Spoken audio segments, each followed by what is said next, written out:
नमस्कार। अच्छा, कभी सोचा है कि एक गेंद फेंकने में, सीढ़ियां चढ़ने में या बस एक लाइट का स्विच ऑन करने में इन सब के पीछे कौन सी फिजिकल फोर्सेस काम करती हैं? आज हम फिजिक्स के उन्हीं 3 फंडामेंटल कॉन्सेप्ट्स को समझने वाले हैं जो हमारी दुनिया को चलाते हैं। वर्क, एनर्जी और पावर, यानी कार्य, ऊर्जा और शक्ति।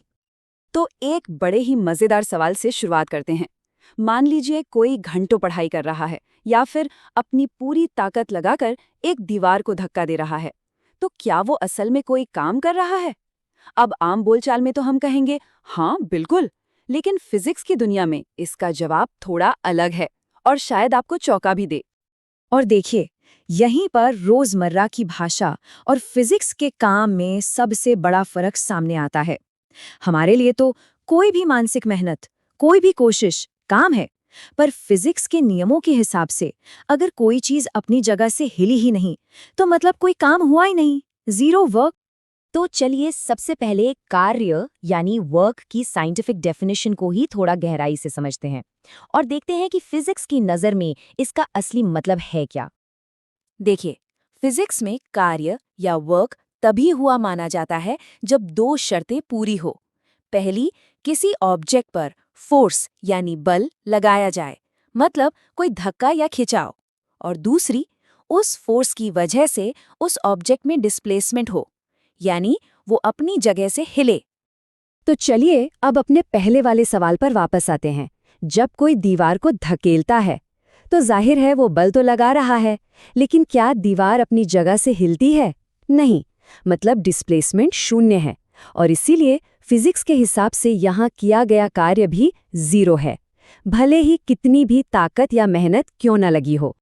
लेकिन सोचिए, अगर वही इंसान एक बक्से को धक्का देता है और वो बक्सा अपनी जगह से खिसक जाता है, तो यहाँ पर फोर्स भी लगा और डिस्प्लेसमेंट भी हुआ। इसका सीधा सा मतलब है हाँ, अब जाकर काम हुआ है। और इसे कैलकुलेट करने का फॉर्मूला भी काफी सिंपल है। वर्क बराबर है force multiplied by displacement, W equals F into S। और इसे जिस यूनिट में मापा जाता है उसे कहते हैं जूल। यहाँ एक और मजेदार बात है, वर्क सिर्फ होता है या नहीं होता ऐसा नहीं है। ये 3 तरह का हो सकता है, पॉजिटिव, जीरो और नेगेटिव। अच्छा, जब फोर्स और डिस्प्लेसमेंट एक ही डायरेक्शन में हो, जैसे गाड़ी को आगे धकेलना, तो वो हुआ पॉजिटिव वर्क। जब फोर्स मोशन के ऑपोजिट डायरेक्शन में हो, जैसे फ्रिक्शन किसी चीज को धीमा करता है, तो वो होता है नेगेटिव वर्क। और जीरो वर्क, सोचिए जब आप कोई बैग उठाकर सीधा चल रहे हैं, तो ग्रेविटी तो नीचे की तरफ फोर्स लगा रही है, पर आप आगे जा रहे हैं, तो ग्रेविटी का किया हुआ काम जीरो है। ठीक है, तो अब ये तो साफ हो गया कि काम करने के लिए बल यानी फोर्स चाहिए। लेकिन सवाल ये उठता है कि ये बल लगाने की कैपेसिटी, ये क्षमता आती कहाँ से है? और बस यहीं पर हमारे दूसरे बड़े कॉन्सेप्ट यानी ऊर्जा की एंट्री होती है। एनर्जी को अगर एकदम सीधे सीधे शब्दों में कहें तो वो है कार्य करने की क्षमता, एबिलिटी टू डू वर्क। बिना एनर्जी के कोई काम हो ही नहीं सकता। और शायद यही वजह है कि कार्य और ऊर्जा दोनों को मापने के लिए एक ही यूनिट का इस्तेमाल होता है, जूल। वैसे तो एनर्जी के बहुत सारे फॉर्म्स होते हैं, लेकिन हम यहाँ 2 मेन टाइप्स की बात करेंगे। पहला है काइनेटिक एनर्जी, यानी गतिज ऊर्जा। ये किसी भी चीज में उसके मोशन, उसकी गति की वजह से होती है, जैसे एक चलती हुई ट्रेन। और दूसरा है पोटेंशियल एनर्जी, यानी स्थितिज ऊर्जा।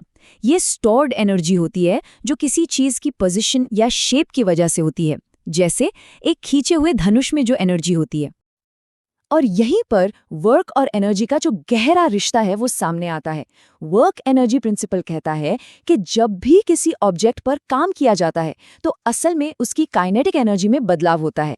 जैसे एक रुकी हुई फुटबॉल को किक मारने का सोचिए, जो वर्क आपने किया वो सीधा सीधा उस फुटबॉल की काइनेटिक एनर्जी में बदल गया।